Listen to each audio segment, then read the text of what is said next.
Alright, everybody, this week, I hope you're prepared to get in touch with your emotions. But not like that, you weirdo. No, that's what we call a bad touch. I'm kidding, you do you. Within reason. Within reason, and legally. Yeah, I guess. Welcome to Under the Bridge, everybody. Welcome to Under the Bridge. I'm Cody, aka the Scarlet Troll. And I am Greg, aka Greg. And this is our podcast where we talk news of the pop culture variety. Did I say culture? Honestly, I couldn't tell, but at the same time, I am the last person that can give guff about mispronunciations. Pop culture variety. Sometimes comic news, sometimes gaming news, pretty much always movie news, and also pretty much always a movie review. And in case you can't tell, we're both very tired. We are both very tired. Insert joke in here about corporatized company logo font thing. We'll get to it. I was trying to think of a joke, honestly, beforehand. I couldn't think of anything good. Believe it or not, that wasn't the first item on my list. Oh, really? No, because the first item on my list is some Ultimate Universe updates. Your favorite thing ever. Jesus fucking Christ. Look, okay. the new Ultimate Universe is good, alright? You should read it. Whatever. Let me guess, they're trying to find a way to make Ultimate Peter Parker miserable. I mean, it seemed... no. That was not convincing in the slightest. I don't know how this is gonna go, alright? The previews for issue 6 are showing that Mary Jane's gonna find out he's Spider-Man, and I don't know how it's supposed to go. I'm sure it'll be fine, because Hickman's not a hack, but... How many times do we have to go through this lesson, old comic books company?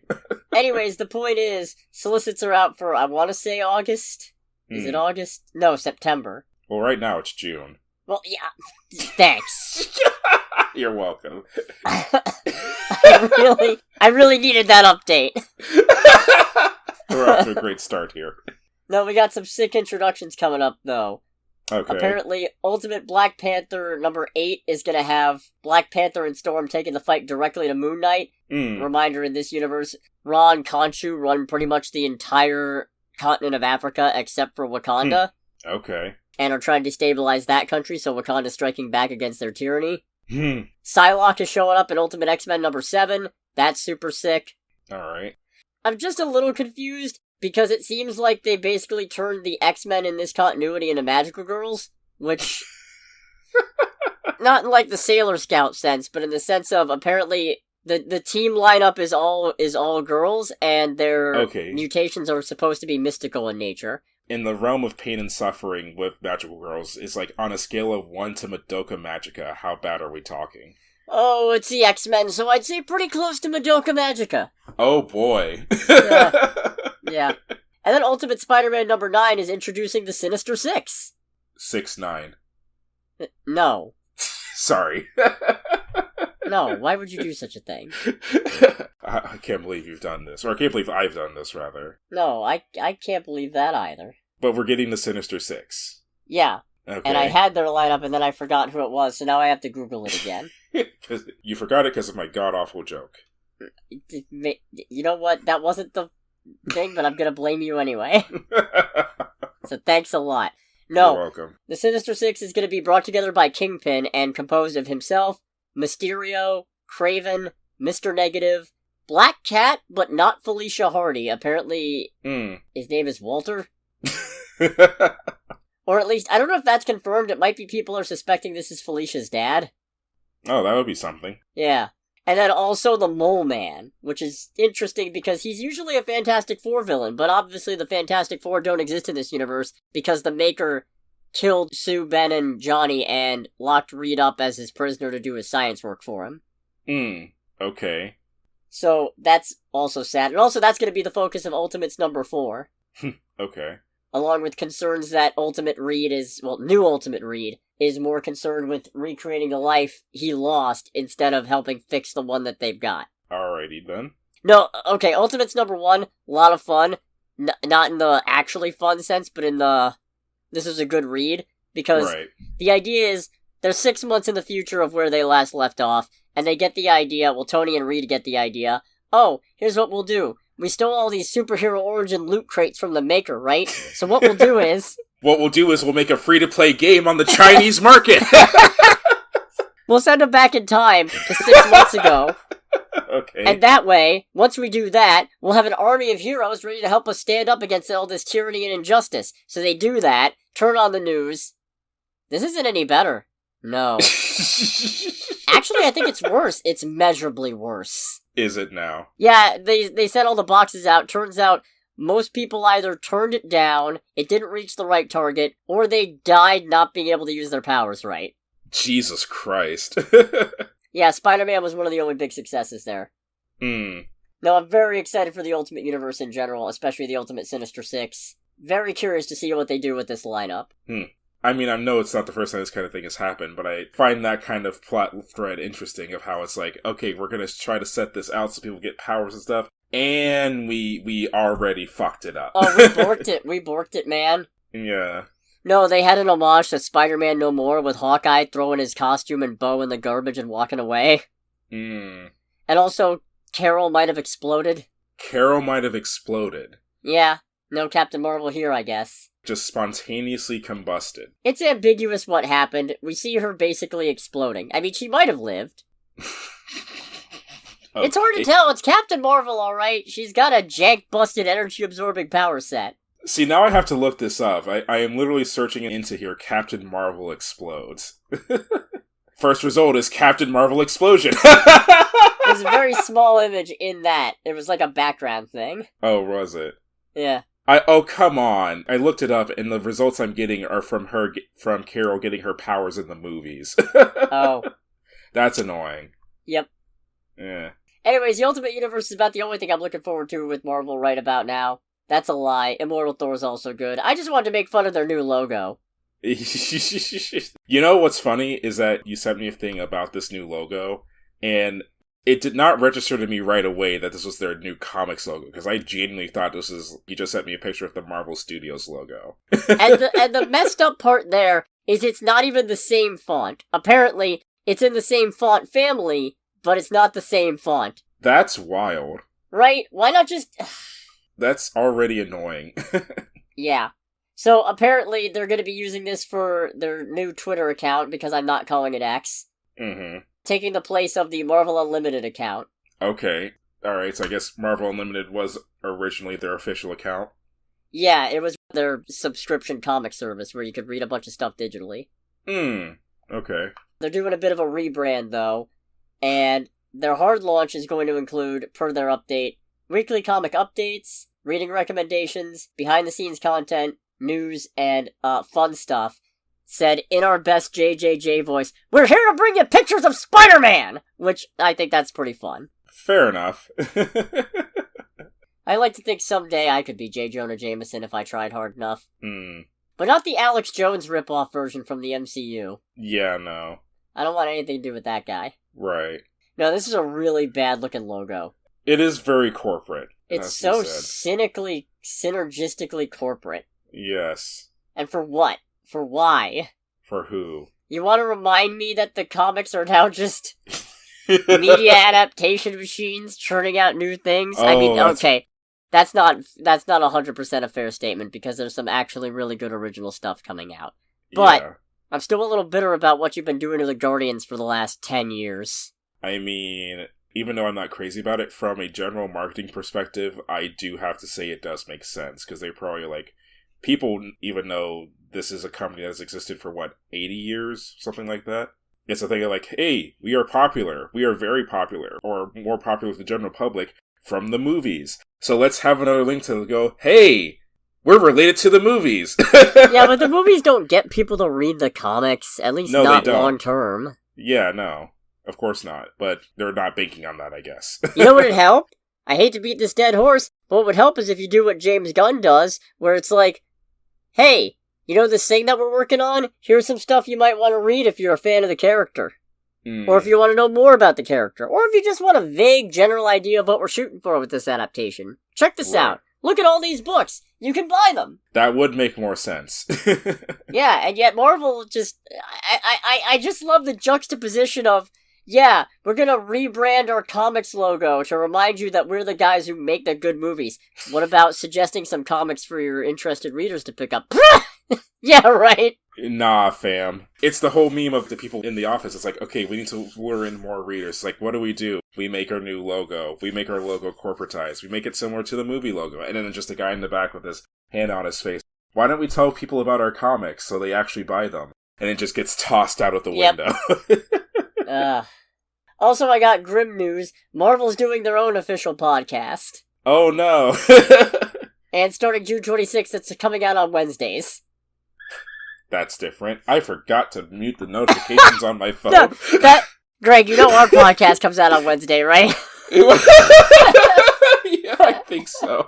What do you mean you think so? Yes. Have you not been listening? Have you not been liking, commenting, and subscribing? Are you serious? I trusted you!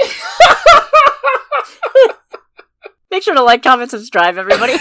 Subscribe for all of our nonsense, especially not helped by me doing a autopilot response after being distracted by my inability for me to mute my own fucking cell phone. I'm going actually mad. We're all going mad, Cody. It's I'm not mad, world. But I'm going mad. I guess when you grow up, there's less joy. Oh, we'll get into that later. We will get into that later. The joys of autopilot. No, apparently, early episodes will feature exclusive interviews with guests such as Marvel Studios President Kevin Feige, Brad Winderbaum, and Marvel Comics Editor-in-Chief and Cultural Appropriator C.B. Cebulski. Context?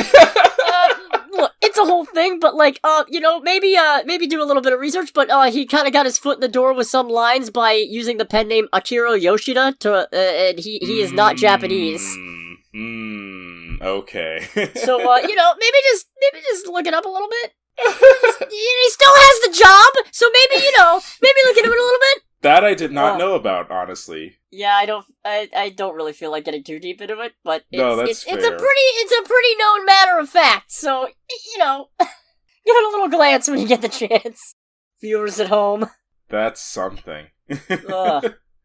So, as the great but not yet late, and hopefully never will be Alfred Molina would say, looks like we got competition. Oh boy. That's a lie, we're getting buried. Aww. Nah, it was a fun run while it lasted, though. It's still fun. Yeah, no, it's still fun. That's why I'm still doing it. Right. Despite rants like the one I just did. Oh, man. I'm not going to read this whole thing because obviously we're recording right now, but I did come across a thread kind of detailing his Japanese alias, and one of the title cards in this thread explaining the whole thing is something that says, "Enter CB-san." And that's pretty good. Yep. Okay, ordinarily I'd save this news for later, but since I'm already on a Marvel kick, bad news on the Blade front. Director Jan Demange has departed the project. This movie is fucking doomed. Okay, no, we're not. We are not. I'm done with this joke. Because you know what? Everybody else keeps parroting it, and I'm fucking sick of it. Okay, you can keep making the jokes. I'm exaggerating for hyperbolic effect, but I'm fucking done with it because I'm fucking frustrated. Because even Mahershala Ali's attorney is going, "This is the craziest thing I've ever seen in my professional existence." Do you know how long it took for Mad Max Fury Road to come out? This isn't even the longest turnaround on a Marvel project. Edgar Wright was attached to Ant-Man until 2014, starting in 2006! And that movie still came out, and it was fine! Right. Fuck! I'm through playing with all you doom-saying motherfuckers! As long as they're not dressed like Herbie in the Doom costume. Oh, but that was a long time ago. Yeah, and this movie only got greenlit because Oscar-winning actor Mahershala Ali contacted them wanting to play Blade, a character they had no immediate plans for, so they announced the casting and had to work backwards from there. I don't know if you know this, usually movies don't start with a lead actor and nothing else. Usually, you make a pitch, you have a script, you get a director, the director does casting. Of course this movie's taking a long time! They started with the fucking actor! It's just getting really frustrating listening to everybody genuinely go like, "Oh, what's wrong with this movie?" Fucking, of course it's farther behind than everything else they already announced. Everything else was starting from the premise of, we have a basic idea and outline for a thing. And that's not even factoring in the complications of, the global plague for a year and a half, and the dual writer and actor strikes complicating things. So, right. while I am deeply frustrated by the delays on Blade because I want this movie to come out as much as the next person, this is not a surprise! Has there at least been any official mention of what happened with this one? Let's see. I'm assuming it's going to be something along the lines of, like, scheduling conflicts. I don't know. It doesn't really say, it seems like. Hmm. According to the Hollywood Reporter, the departure described as amicable and actually happened some time ago. Oh, really? Yeah. Okay. Well, with any luck, if it happened some time ago, maybe they've already got someone else in the works then. I've heard some suggestions. Okay. I don't believe any of them. Tim Burton. No, don't you fucking put that evil on me. I don't even hate Tim Burton, but we could do better. Yeah, I would agree with that. I just think it would be a funny thought if Tim Burton ended up doing Blade. I would be morbidly curious about how that would turn out. I think it was confirmed that, although not for what project, that Jordan Peele had talks with Marvel about something, but chose not to get involved. Oh, that would be amazing. Yeah, I don't blame him for not. I don't blame him for not either, but it could be so many things, because I know that Marvel definitely has a lot of things that are within the horror subgenres and all that. But Peele doing Blade would actually be amazing. Yeah. I've also heard, this one's a straight up rumor, but I've heard Ty West might get it, and I'm very excited in that case. Okay. Because he did X, so... Yeah. Great slasher, love it. Yeah, that would be cool. Really, just... Apparently, the official word is Marvel is more concerned with getting Blade right than getting it out quick. Which I respect. Yeah, again, the only reason this movie's even happening is because Mahershala Ali wanted to make it happen, so... Would I like it to have come out a little quicker because that increases the chances of getting more movies with Mahershala Ali as Blade? Yes, 100%. Mm-hmm. But it's fine. Today I learned that Ty West is actually engaged to Alice in Wonderland, who, for the uninitiated, is an Australian electronic music DJ. Oh, I thought you meant an actress who played Alice. No, it's a woman who her DJ name is Alice in Wonderland. Oh, that's pretty good. And I am decently fond of her music, so it's like, huh! That's nice. Neat. Oh man, I really went to Screamfest there, huh? Is your throat hurt? Nah, not yet. Okay. I'm gonna move on to other stuff now. Alrighty. Here's some good news. We're getting a US release for the Frank Grillo starring horror thriller known as Werewolves. Okay. Apparently it's coming out December 6th, 2024 via Briarcliff Entertainment and the Solution Entertainment Group. Here's the synopsis. Oh boy. In Werewolves, a supermoon event triggers a latent gene in every human on the planet, turning anyone who entered the moonlight into a werewolf for that one night. Chaos ensued, and close to 1 billion people died. Now, a year later, the supermoon is back. Okay. I love it. That sounds pretty neat. No notes. Mm. We also got this first look from a still, and I'm sending it to you now. Oh, wow. Look at that! That's pretty neato. I love it! I can't wait. This is the werewolf fix I needed now that the Wolfman blinked and moved to January. Mm.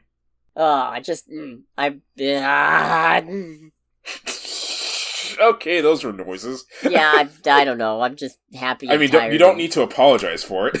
I wasn't. I never apologize for anything. That's a lie. I'm sorry. That just reminded me of like an old joke that Dave Chappelle did years ago on Inside the Actors Studio, which is a phenomenal show, by the way. One of the things he's having his interview, and he tells the host is like, actually, because this is like right after he got back from his trip from Africa in I think like 2005, and he goes, is like, you know, one of the things I'm trying to do is swear a lot less than I did before after going on this spiritual journey. And the interviewer is genuinely shocked by that. Wait, really? And then Dave Chappelle just, no, I'm just fucking with you. How'd you fucking going though, huh? Mm-hmm. Woo. Yeah, no, I obviously, you know, I need a trailer. I need to actually see it in action. But just on concept, I love this. Oh yeah. On concept, it looks like a good time. Or sounds like a good time, rather. Tell you what I don't love. Oh boy. Finding out that I'm woefully behind on studio acquisition laws. Okay. See, I was under the impression that major studios, actually, maybe just studios in general, weren't able to own movie theater chains. Which would make sense, because that could be a potential conflict of interest. Yeah, it turns out those were rescinded in 2020. Oh. Oh boy. And the reason we're finding this out now, or that I'm finding this out now, is because Sony Pictures Entertainment has acquired Alamo Drafthouse Cinema. Oh, that's unfortunate. Actually, it's kind of funny in a sense, though, too, because I do remember seeing an article a week or two ago saying that I think the main Alamo Drafthouse, the one that became internet famous for kicking people out because they were talking or on their phones or whatever while during a movie and not giving them refunds and posting people's complaints online for everyone to point and laugh at them, as deserved, in my opinion. Yeah. I remember seeing a thing that one had closed, and the people who were in charge of it said, this is temporary, but we are closing this theater until further notice. Now, I have some mixed thoughts here. Okay. Because on the one hand, from what I understand, management of Alamo Drafthouse Cinema was terrible. I'm not sure to what extent, but that word has been bandied about. Okay. And in this trying time for cinema in general, that seems like a decent way on paper to get the studios invested in the movie theaters themselves, you know? Right. Because it's like, if they have a stake in that, then they're more inclined to incentivize people going to movie theaters, instead of kneecapping it by putting everything on streaming. Yeah. Maybe they'll have also a vested interest in that aspect of, as much as I don't want to point potential points for it, maybe making that experience more enjoyable overall, too. Yeah. Now my concerns pulls out a list a mile long. Yeah, for real, honestly. It's not that long, but it far outweighs the potential positives. The potential positives in hypothetical, if not in volume, in magnitude. Because right. A, it's Sony. Yeah. I ain't trust Sony for shit. 2, part of the whole reason why this was blocked in the first place was because back in the day, studios controlling the means of exhibition were actually really bad for theaters. Yeah. Well, one immediate thing that already comes to my mind that kind of...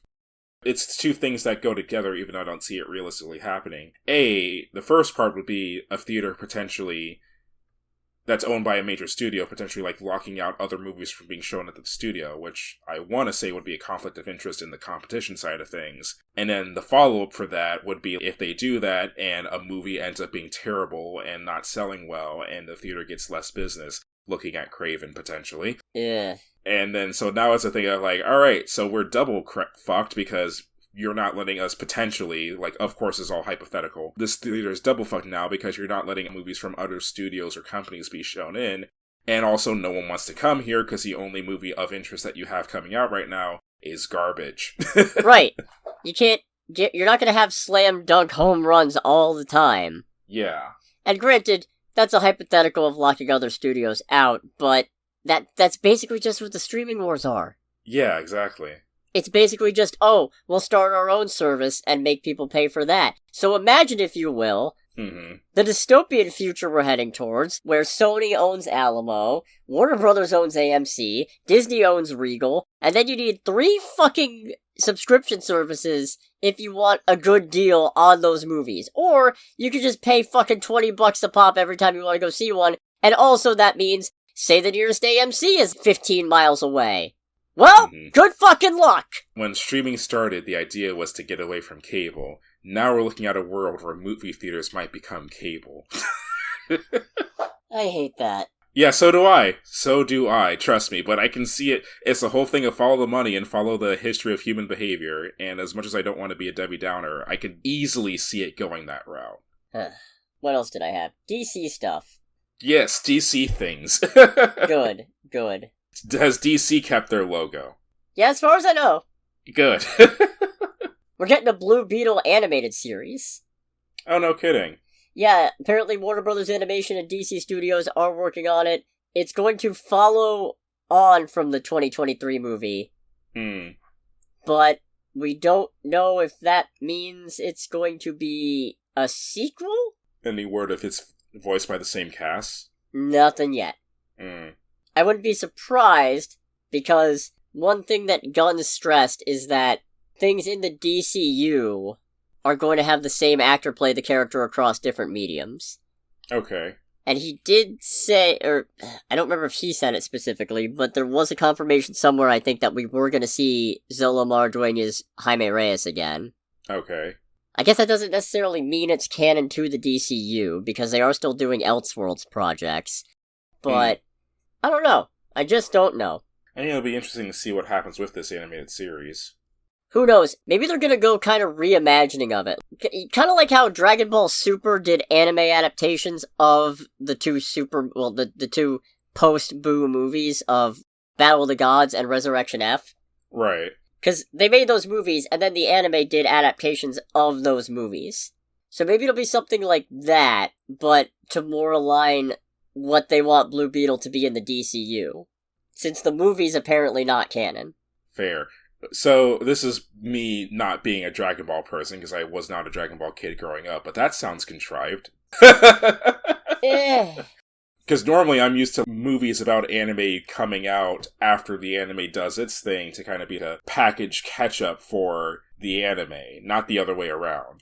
I mean, for a good chunk of Super's run, the anime was coming before the manga. Oh, that's right. Yeah.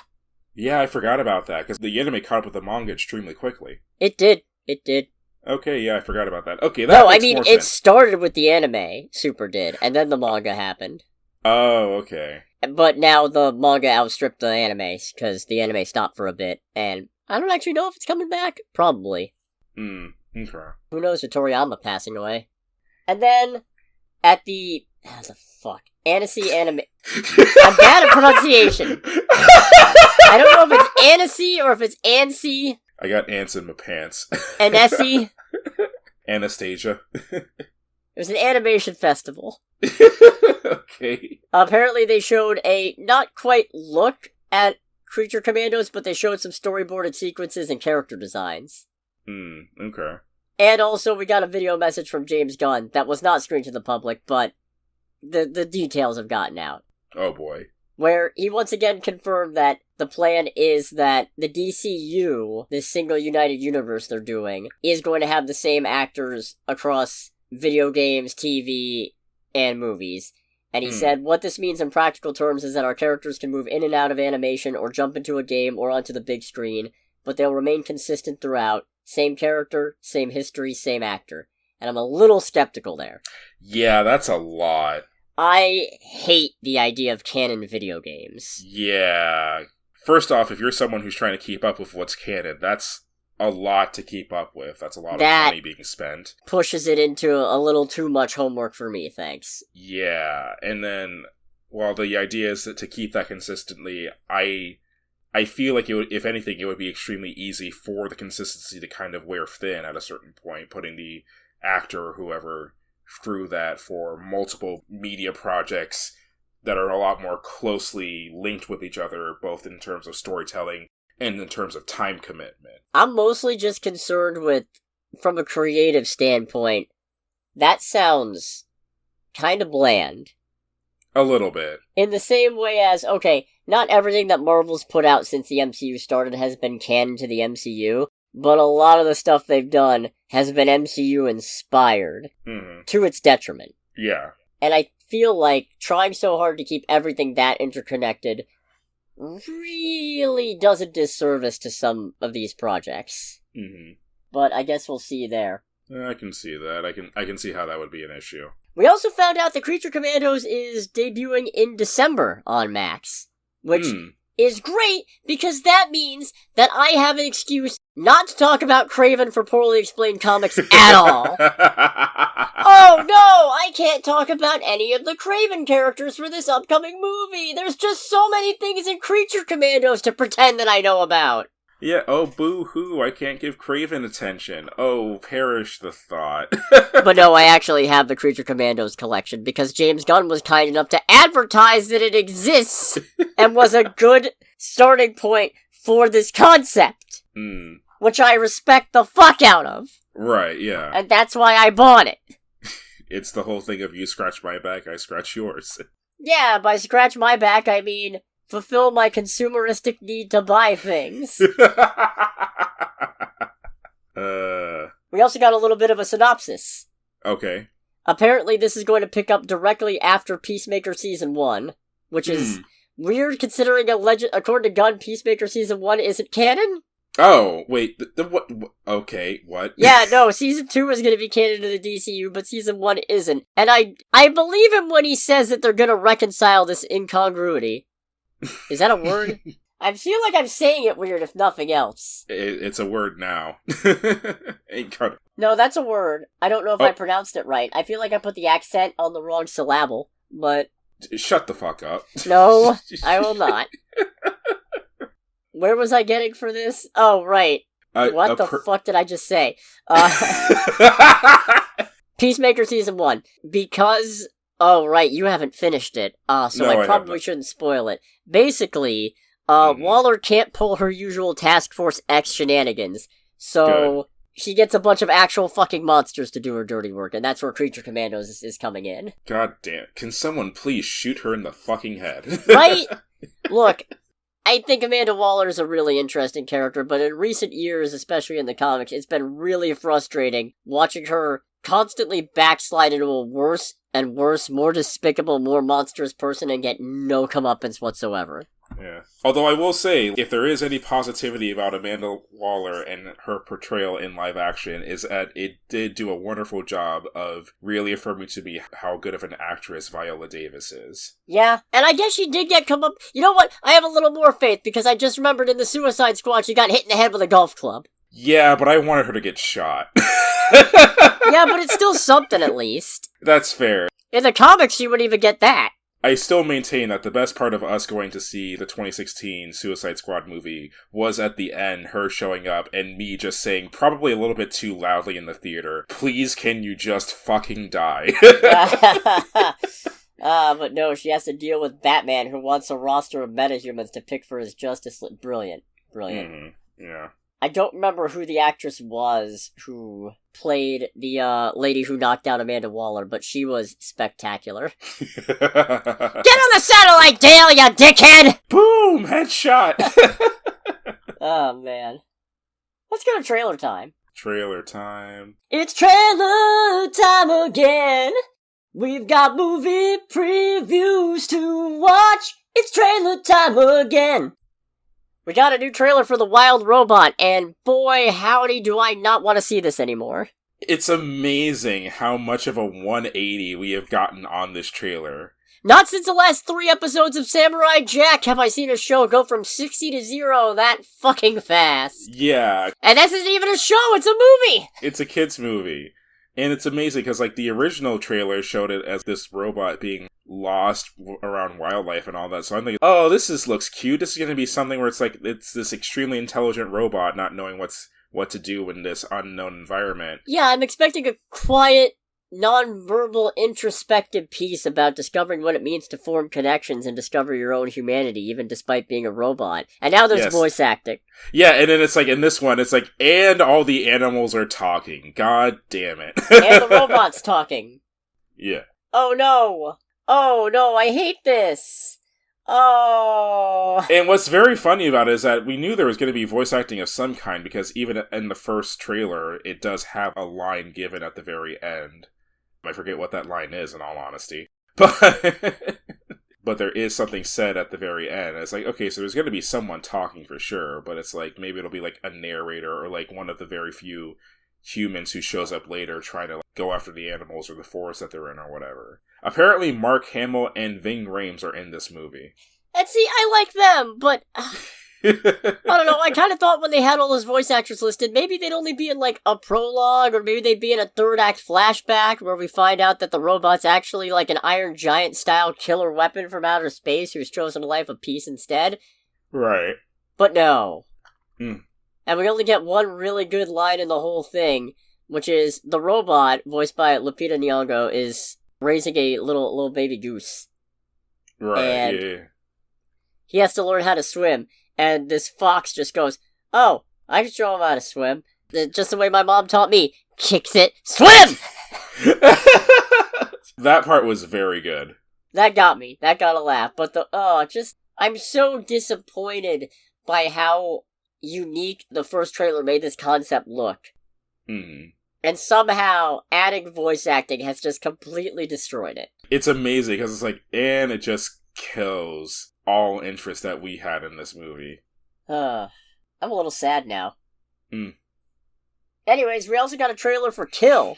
This looks wild and gratuitous. I'm so here for it. Hmm. That fire extinguisher death, I'm fucking here for it. That was just mean. That was just mean as fuck. Yeah, but they're like kidnapping train robbers, so fuck them. I mean, fair. I don't care if it's mean. That was just rude and evil, and I am rooting for our guy here. Oh yeah, 100%. Also, I mean, Bullet Train was a good time, and that was entirely on a train for the most part. Right. You know what? Bullet Train and Monkey Man seem like the... Yeah, this is basically a crossover of those two movies. And I'm probably doing it a disservice by saying so. Mm-hmm. But, I don't care, I like it. I'm looking forward to it. I mean it in a complimentary sense, because I liked Bullet Train. Yeah, Bullet Train was a good time. Wow, that was shorter than I expected, but we will move on. Yeah, there wasn't a lot this week, was there? We will continue. We will continue. No, we also got a trailer for Watchmen Part 1 and 2. Presented in cel-shaded 3D what-if style animation. It looks cool. Yeah. I don't know anything about the Watchmen, though, so that's my problem. I mean, Watchmen's a phenomenal book. Mm-hmm. That's been misinterpreted and misapplied for years. Sounds about right. Look, guys, if you're busy saying that I didn't get it, you're not supposed to root for Rorschach, alright? And if you think that's wrong, I don't know what to tell you. Don't at me. Rorschach ain't the hero. Mm-hmm. None of them are. That's the whole point. Right. Watchmen is a scathing rebuttal against the fantasy of superheroes existing in real life by answering that if superheroes existed in real life, they'd suck, because people suck. Right, and they are ultimately people at the end of the day. Right. Huh. I don't know, this will probably be fine. I feel like there's probably too much in Watchmen, even with 2 parts, to really get the whole scope of it. Mm-hmm. I'm kind of hoping they keep the squid, at least. Oh, is this the one that has, like, the horrifically intelligent squid? No, it's not a horrifically intelligent squid. Okay. But there is a squid. Okay. Funny enough, I just dropped a Watchmen quote at work the other day. Oh, did you? Yeah, no, my boss asked me for something, and I was like, oh yeah, that's already taken care of. And he said, cool. And I went, yeah, if I could drop a Watchmen quote, do you think I would have told you my plan if you had even the slightest chance of affecting its outcome? I did it 35 minutes ago. How did he take that? Good. Oh, well, that's good. Thought it was funny. No, Watchmen's got some killer dialogue. Okay. And like I said, interesting examination of why you don't actually want superheroes to be real and why they're better as icons of virtue and justice and what have you. Not as real actual people. Yeah, not as actually trying to be virtuous and whatever. Yeah. I have a copy of Watchmen if you ever want to read it. Okay. From the very little I know about it, it seems like kind of a dark and broody, almost like noirish time, so... Yeah. Let's go to box office. Box office. We did see the highest grossing movie this weekend. It was Inside Out 2. Yay! Yeah, $155 million domestic weekend and total, currently sitting at $295 million worldwide. Okay. $200 million budget, but... I just looking. So, sorry, completely off topic from that. Google searched Inside Out 2 to look at the budget and all that. And Google has a very interesting front page, or page when you search up Inside Out 2. Let me guess, AI overview saying stupid shit? No, there's a purple button and a tube pops out. Oh god, what? Why are they all blue? No, there's different colors, you just have to press them. Oh, there's orange. Why is everything you're giving me sadness and anxiety? I don't like what you're fucking saying about me! I mean, I've gotten anxiety and disgust. I'm feeling a little goddamn attacked right now, if I'm honest. I don't need your fucking shit, Google! I don't need you to tell me I'm sad and anxious! I don't get a single red one for that, are you kidding me? Is that joy? Is that yellow? I can't tell. Not important. We are back to our regularly scheduled program. Yeah. No, apparently this is the I think, highest opening in Pixar history. Really? Yeah. Okay. Yeah, no, it just goes to show, I guess, less autobiographical stuff. Oh, yeah. Somebody at Pixar called it, yeah, it's real bold decision, because we're focusing on, the awkwardness of growing up in puberty. Yeah, you did that with Turning Red, and then you put it on Disney Plus so nobody could pay you money to see it. Right. What the fuck are you talking about? Yeah, these don't sell that well. Did y'all just forget? Did y'all just forget that you fucking did this? I feel like I'm living in the Twilight Zone here. Maybe it's less that they forgot and are hoping that other people forget. Well, I'm not gonna let anyone forget. Disney kneecapped all this shit, and then they're trying to turn around and go, yeah, that just doesn't sell. No! What happened is you prioritized streaming, justifiably so at the time, but you started some really bad audience habits that are still going today, and theaters are struggling to make up for it, not helped by the fact that the last 4 years collectively drove us all fucking insane, so theater etiquette's at an all-time low. Oh, yeah. No, I shouldn't say that. The last few screenings I've been to have been really nice, actually. I don't know, I still have PTSD from the guy snoring through the entirety of Furiosa. Okay, there's that, but I mean... Yeah. I don't really feel like... That's it. I feel like that's uniquely disconnected from theater etiquette. It's like, if the guy fell asleep, whatever. Fair. I don't know, my brain with that one always went to a case of, man, I could not imagine paying $15 to take a nap. Yeah, that's a little crazy. Yeah. I might do it, but only because, I've got Rigo Unlimited, so not NAN unless you want to sponsor us, but... I feel like, though, it was really funny when it was a dad and a kid, right, who came in at the very end of Inside Out 2, and the dad was insistent that it was Bad Boys Ride or Die.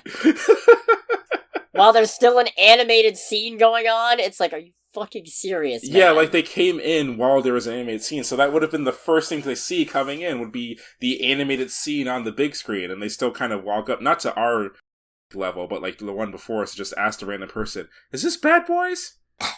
I'm like, no. Are you fucking serious right now? Also, why would you screen your 10-year-old kid to see Bad Boys? Bad Boys. Still a classic. It's like, Jesus Christ. I'm kind of surprised that didn't happen in the theater. He just went, is this Bad Boys Ride or Die? Bad Boys! That would have been perfect. So yeah, we saw Inside Out 2. It's good. It's a good time. It's, I think, not as good as the original. No, it's not as good as the original, but it complements it perfectly, and it doesn't take anything away from the original. Yeah, I'll agree to that. The main reason I say it's not as good as the original is, I'll admit, there is no emotionally devastating gut punch in this movie that hits with the same impact as watching Bing Bong cheerfully fade into non-existence, satisfied with sacrificing his own being just to help Riley. Right. I'm making myself sad just thinking about it. Aww. Who's your friend who makes you laugh? Bing Bong. You want fruit gummy? Fuck, yeah. That'd be nice. Shame we're on opposite sides of a fucking internet! But yeah, no. So the premise of this movie is that Riley is now a teenager, and the emotions, joy, sadness, anger, fear, and disgust, but not the same fear and disgust you remember, because Mindy Kaling and Bill Hader did not come back through the pay disputes. So okay, I was gonna say, I saw that, it's just like, I wonder what happened there. Liza Lapira's taking the role of disgust, and Tony Hale's taking the role of fear. And now, I can't speak for Bill Hader. I don't know him that well, but I feel like we're better off not having Mindy Kaling. But, so they feel like they feel like they got a good handle, they got a system in place, a way of managing things. Joy's made a new invention that takes bad, embarrassing, or otherwise cringe memories and launches them to the back of the mind. God, if only that's how that worked. That is how it works, though. That's what you do. Some of us are just better at it than others. Case in point, I still feel bad about shit I did in kindergarten. It haunts me. No, as soon as I saw that, I just went, oh, I can already tell how this is gonna backfire. And then one night, all of a sudden, major overhaul happens at Riley's HQ. The console gets completely overhauled, and there are 4 or 5 new emotions. 4 or 5? Well, nostalgia's there, but apparently she's a little too early. Oh, fair enough. It's still, what was it, 10 years, 2 graduations, and a best friend's wedding or something? No, we also got Anxiety, voiced by Maya Hawke. We got Envy, voiced by Io Adebri. We got Ennui, voiced by Adele Exarchopoulos, which is a fucking badass name. Oh, yeah, that is. Jesus Christ, he's got an accent over it and everything. Yeah. Not that that means anything, but you know. Very French indeed. And Paul Walter Hauser as Embarrassment. Also June Squibb as Nostalgia for, you know, the little bit she's in it. Right. So, the conflict of this movie is that Riley's going to a hockey camp with her friends for 3 days, gets some distressing news right at the start, and Anxiety starts muscling in, trying to plan for the future in such a way to make sure that Riley is taken care of. Things go wrong. Very wrong. Yeah. No, I found this to be a really enjoyable time. It's still clever. There's nothing in it quite as good as the deconstruction phase when they go through that one chamber. Right, yeah. But there's some really clever puns, there's some really interesting visualizations of how things work in the mind. They found out that deep in the memory pit, or whatever it was, the pit! That's ingrained. Yeah. Memories actually form beliefs that all come together to make Riley's sense of self. And it's really interesting how they showed that and how they put it together. Yeah. And of course, all the actors in this, really good. Mm-hmm. Being a Pixar movie, it's also beautiful. Especially for most, obviously, you know, only so much of the movie takes place in the quote-unquote real world, and the mindscapes are a little... What's the word I'm looking for? Not minimalist, because there's a lot going on. Yeah. Acid trippy? Yeah, that's the one. But I also feel like it's weird.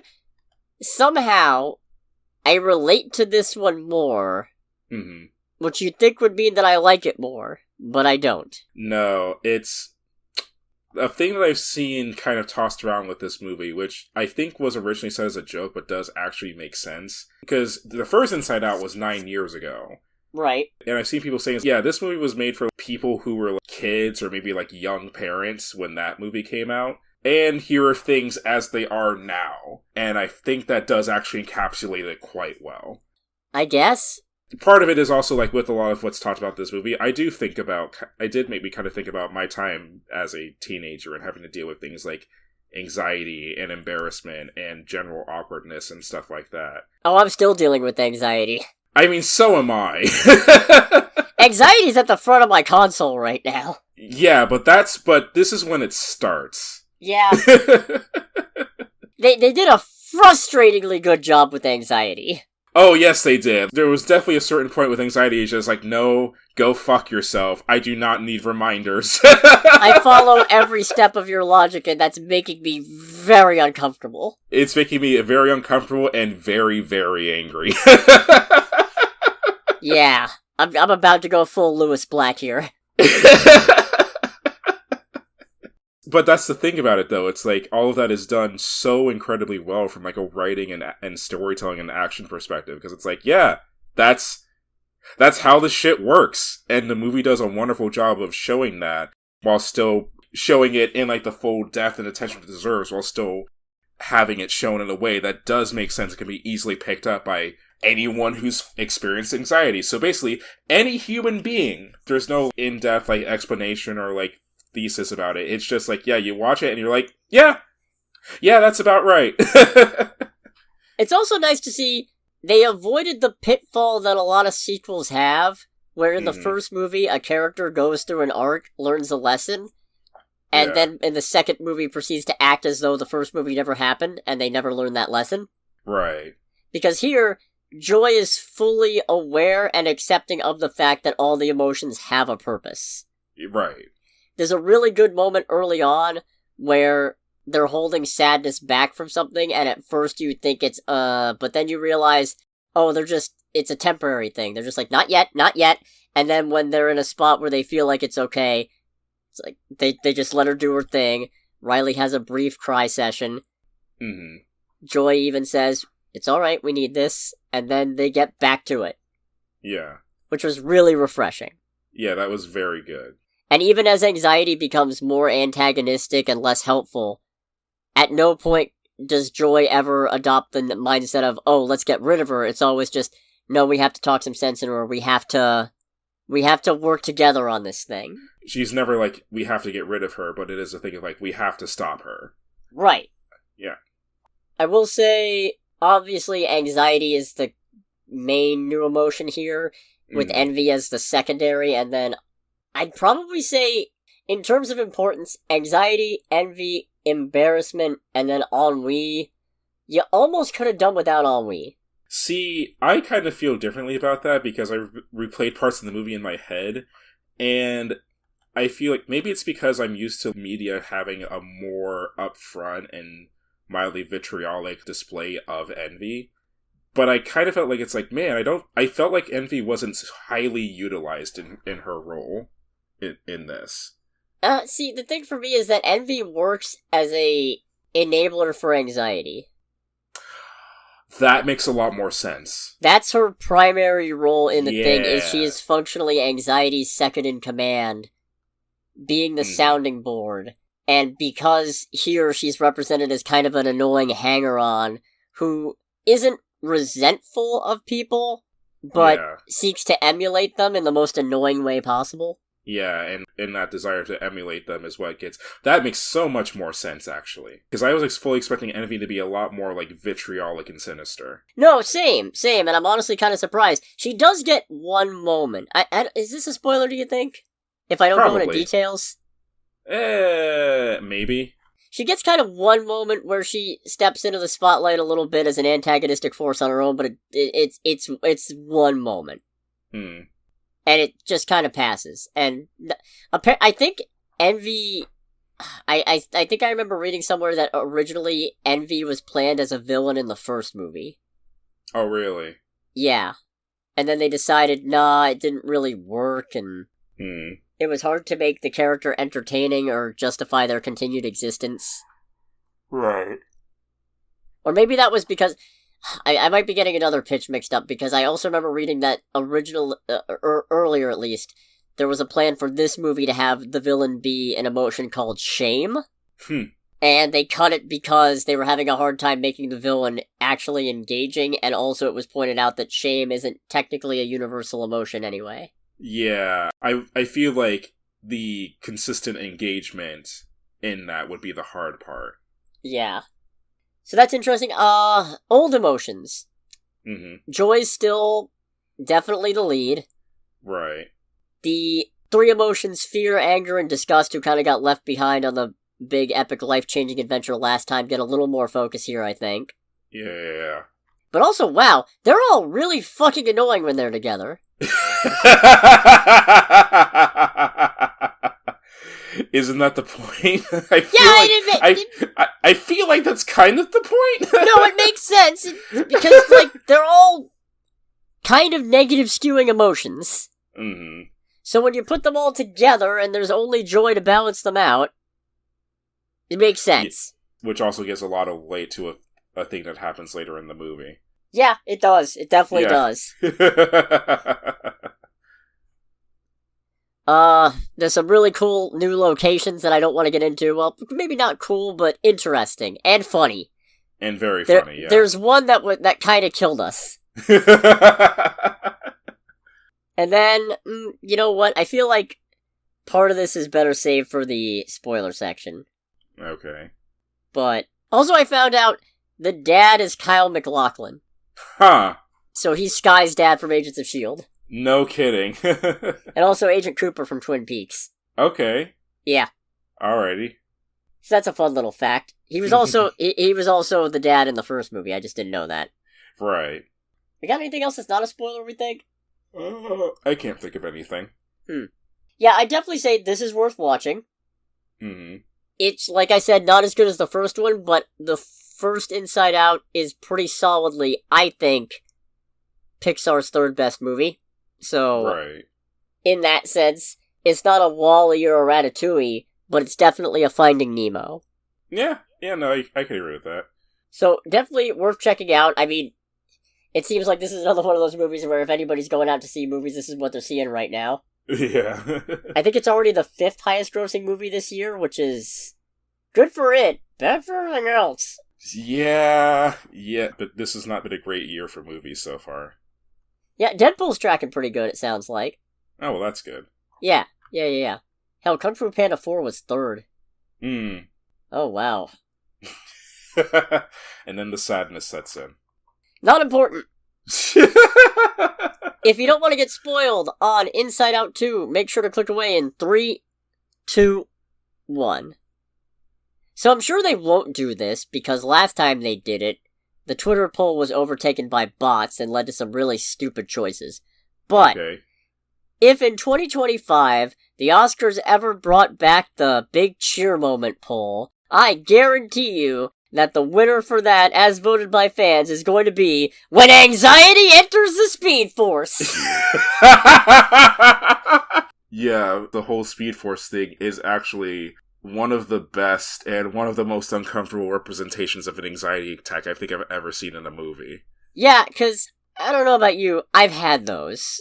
And sitting there watching that, I was just like, oh, yeah, that's the paradox of one of those. The paradox of a panic attack is you feel like you cannot move, but it's because everything else is too fast. You could hear the heartbeat of a hummingbird, but you're not able to process that that's what it is. It's the equivalent of having 100,000 tabs open in Google Chrome, and they're all desperately trying to run and overloading the system. You're going 1,000,000 miles a minute, but you're running in place. And it's just... It's a uniquely wretched, horrifying feeling. That I would never recommend to anyone to ever experience. No, absolutely not. It's not worth it all. So seeing that, I was just like, oh yeah, that's... Oh, well done. Huh. Yeah, no kidding. How long is this gonna last? For real. I think I'm having a panic attacks. As Squirrely Dan would say. Squirrely Dan. I like the reconciliation at the end, because the whole shtick is anxiety tries to replace Riley's sense of self, her current sense of self, the core belief of which is that she's a good person and that she's good enough. And in order to get on this hockey team, she decides to constantly drive Riley to improve, but because all the positive emotions have been boxed away, all the thoughts come out, mostly anxiety-related, occasionally envy-related, occasionally embarrassment, but she's just dropping all of them in the memory dump and forming this new belief. And I really like the moment of realization she has when the new sense of self takes root. And anxiety is super pleased with herself and is like, yes, I've done it. And then she hears the prevailing thought, which is, I'm not good enough. And immediate just, what? No, that's not what I was trying to do at all. What? And she starts freaking out trying to fix it, which results in her basically making a Speed Force tornado around the console, unable to interact with the physical mental plane? The phys-mental world. This phys-mental verse. Yeah. No, that was fun. That was a lot of fun. Do I like that anxiety is not overtly antagonistic? I think I do. So, I feel like for me personally, anxiety in this movie is me with Amanda Waller in Suicide Squad. In the sense of, I do not like anxiety at all, and a large part of that is because of how, I won't say like Suicide Squad is particularly written well, but how well the character is done. Yeah. Because it's the thing of, I'm seeing what anxiety is doing, and I am just immediately just like, I don't like you because I recognize what's going on because, again, I've experienced anxiety. It's safe to say that Cody's experienced anxiety. Several people who listen I'm doing it right now! I'm kidding. I'm actually feeling pretty good. I've experienced anxiety. So it's one of those things where I'm getting mad and hating anxiety because anxiety is so extremely well written. Yeah. It's a weird kind of like catch-22 for me because it was talked about a little bit at work because we told one of my coworkers, yeah, we went to see Inside Out 2, and they're like, who's your favorite new emotion? And I'm just immediately like, none of them. Because for me, favorite is a mostly positive connotation, and it's like, no, I cannot in good conscience assign that to any of these, but anxiety is the best one out of all of them. No, it's possible to have a favorite out of no good options. I mean, look at the Michael Bay Transformers movies. I have a clear favorite. It's The Last Night. It's a fucking train wreck. I also hate it, but it's my favorite. Well, see, now that's the thing, though. For me, favorite is something that would be something for me like deciding Fast and Furious. Because for the most part, I enjoy more of the Fast and Furious movies than I hate them. But no, I see your point. The underlying thing about anxiety, as I said in the non-spoiler section, is that I can relate to so many of the steps that she goes through in crisis planning. Yes. Case in point, that entire worry chain about studios buying theaters, that's anxiety. That's oh, but if they can buy studios, then that means eventually it's only a matter of time until they have turned all movie theater chains into a dystopian Thunderdome thing where they each own one and you have to pay for multiple. No, it hasn't happened yet. It's the slippery slope. Yep. Yeah. Anxiety is all about that slippery slope. Yeah. I like Val in this. Yeah. She's cool. Yeah, she's neat. I like that they didn't have her secretly turn out to be awful. Yeah. Which I feel like would have been extremely easy to do. Yeah. But I'm grateful it didn't, because I feel like at that point that would have been too much of an antagonist role in this movie when you already have anxiety feeling a lot of that to begin with. True. The Vault. The Vault was a really good thing. So, I thought it was generally funny, but I have a feeling that the Vault hit you a little bit more than it hit me. To the Vault with thee! That's where I put all the shit I don't want to remember. And then just kind of coming in, and it's a whole traditional top-down view of the logo that says, your secret is safe here, with like a picture of Riley on it. And that's where they meet, what was his name, Lance Slashblade? Yeah, Lance Slashblade, who is Yeah. absolutely a Final Fantasy character. And a dope. Mm-hmm. But a lovable dope. Yes. He's at least less annoying than Bluefy. Yeah. You know what? That's not fair. Bluefy, who is voiced by King Shark, by the way. Oh, no kidding. From Harley Quinn, not from Suicide Squad. Right. But, you know what? I can hear it in the, let's learn us some Latin, kids. Can you say quid pro quo? Damn, I can't hear that. Kind of banking off that, half of the jokes in this movie are the parent jokes. Yep. I feel like for a lot of Pixar movies, it's usually thing like they'll be mostly like kid jokes, but there are really good parent and adult jokes sprinkled throughout. But this one, it felt like the split between the kid jokes and the adult jokes was pretty much 50-50. I feel like they're usually pretty good at it, and you're probably just noticing that because we're getting old. True, yeah. One of which being, like, just because it was funny for me, although I know you wrote it down, was like, as they're taking Riley to this training camp, the dad's just like, so, what do you want to do during the weekend? And he's got, like, the lip bite going, and the mom goes, like, well, I was thinking about cleaning the garage. I'm like, you poor bastard. And the look of disappointment on his face. Yeah. I love it. He's like, I get to have some alone time with my wife. Wife's like, let's do chores. Some other notes that I made. Yeah, anxiety really do jettison the belief system in a low orbit. When I saw that you wrote that, it's just like, yeah, we watched that shit happen in real time over, like, the last, 6 years. Oh, man. Good one. And then, Bluefy doesn't come back near the climax of the movie, but he has basically a Dora the Explorer backpack-esque sidekick called Pouchy, who just holds stuff. So they need a way to get back to HQ, and Anger is just like, I have an idea, but I don't like it. Oh, Pouchy! At which point, all the characters look at the screen and go, say it! And it's like, don't you fucking dare. And they all shout for Pouchy. So Pouchy shows up and he starts offering them options. And then Anger just, pins Pouchy on the ground and starts pulling dynamite out of his mouth. And I was not expecting violence against Pouchy in this movie. And not helped by Pouchy's like, man, do you guys think I have all the answers? What are you, a bunch of... Just like, he had that one coming, though. Yeah, he did kind of have that one coming. And by the end, Riley's sense of self has been replaced not with Joy's original model or Anxiety's new horrible model, but a more realistic, all-encompassing idea that acknowledges her flaws and not just her strengths, turning her a much more well-rounded and Gestalt human being. Yeah, and that was honestly, when that happened, I was just like, alright, love everything about this. Because it really is just establishing the thing of, nope, the answer to this question is, yeah, I'm a human, and therefore I'm complicated. A lot of the big thing of this movie is reestablishing that Riley is a good person, and it's like, I would say on the whole, Riley is a good person, but she is also selfish and competitive and anxious of herself and all that. And it's like, yeah, this is called being a human being. Yeah. Some other notes that I have, most of which are good lines. Mm-hmm. Jiminy mother-loving toaster strudel. Oh, God, I love that bit.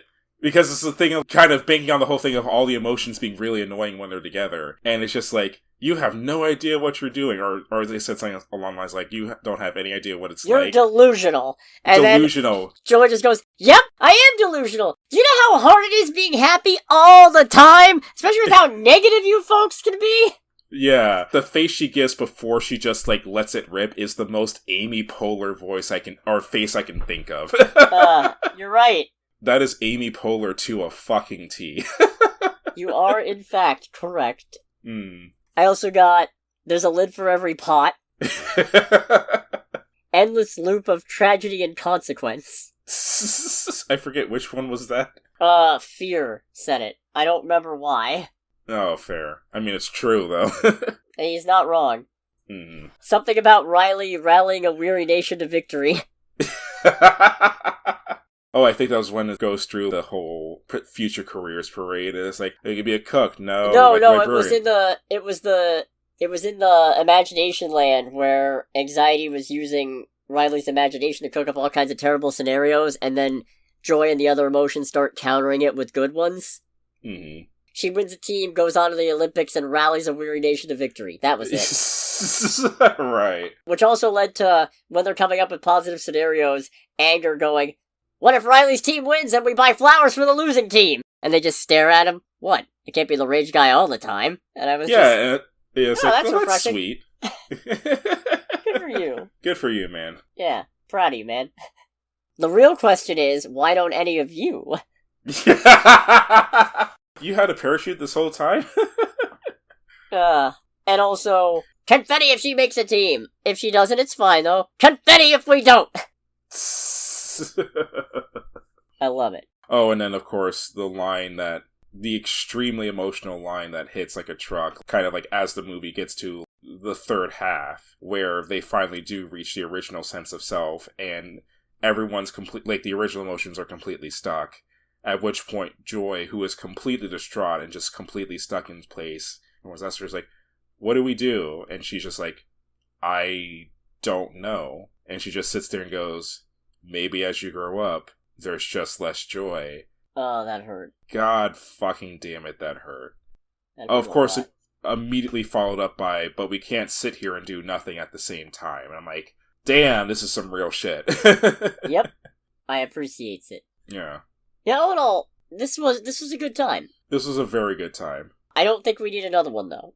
No, probably not. I couldn't see how, I don't know, no, because that whole bit is, because I was going to say, like, unless it's a thing if we get to the future where, like, Riley is married and has a kid or whatever, and it's the whole thing of how they have the bit between, like, the mom's emotions and the dad's emotions was like, no, but that's better as a side comedic bit rather than being the whole movie. So I don't know there. Although that's still got a laugh at me. That's a preview of the next 10 years. Yeah. I mean, that whole bit at the very end did get a good laugh out of me, because they're asking her, like, how camp went, right? She goes, oh, it was fine. The mom's emotion... Good. It was good. It was good. And it's like, the mom's emotion just going, it's like, she was gone for 3 days, and all we get is like, it was good? She's got red in her hair. Is she part of a gang? And then the dad's anxiety goes, it's like, she was gone for 3 days, and all we get is it's good, and the rest of dad's emotion, yeah, no, that's fine. It's like, yeah, yeah, that works. I was just like, damn, that is, I do side with that and agree with that a lot more, because I am also a male. That was pretty funny. Mm-hmm. Also, I like how, that was all Wee's big moment, wasn't it? Oh, yeah. With the, what do we do? What do we say? We can't tell everything. Allow me. Hits button. That's good. I think that about wraps it up. Yeah, I think that wraps up. I feel like there's more things to say about this movie, because there's a lot of things to talk about, but at that point we'd just be giving every single thing away. Yeah, we don't want to do that. Yeah, this movie is very much worth going out to the theater to see. True. I will say, if you have kids, it's one of those things where it's like, it's definitely a movie aimed at kids, but it's not a full-fledged kids movie at the same time, if that makes sense. No, I mean, it's just a family movie. Yeah, I don't know, my mom was telling me about how, like, apparently my sister and her husband were thinking about taking my niece to see it, and it's a thing of, we came out there, I'm just like, yeah, there's no way that my niece would have resonated with anything shown in this whatsoever. This is way too above the head of a 4-year-old. Fair. So since we're wrapping up, thanks so much for listening, everybody. Make sure to like, comment, subscribe. Like I said in that one rant, I don't even remember what started it now. Me being on autopilot. That's what did it. I'm tired. Same. Make sure to share the podcast around because it really does help. Mm-hmm. Next week, it looks like our options are The Bike Riders, which is a crime drama film starring Tom Hardy. Right. Or The Exorcism. I think I'm leaning more towards Bike Riders, personally. Ooh, I might try for both, but we might end up seeing two separate movies, because I'm leaning much more towards The Exorcism. Oh boy, because that goes so well every time we do that. Yeah, I mean, partly because this wouldn't even be my first Russell Crowe as an Exorcist movie. I kind of hate this movie for that, because it's like, how many... It's like, is this going to be a regular thing now? It's just like, Russell Crowe being an exorcist. I guess to be fair, he's an actor playing a priest. I don't know if that makes it better, because the last time he's an actor playing a priest, but unironically. No, last time he was an actual priest. In The Pope's Exorcist, he was an actual exorcist. Okay, well, fair. I guess I meant it in the significantly more literal sense. But regardless of what we end up seeing, this has been Under the Bridge with Cody, aka the Scarlet Troll. And with Greg, aka Greg. And we'll catch you all next week. Goodbye, everybody. Bye!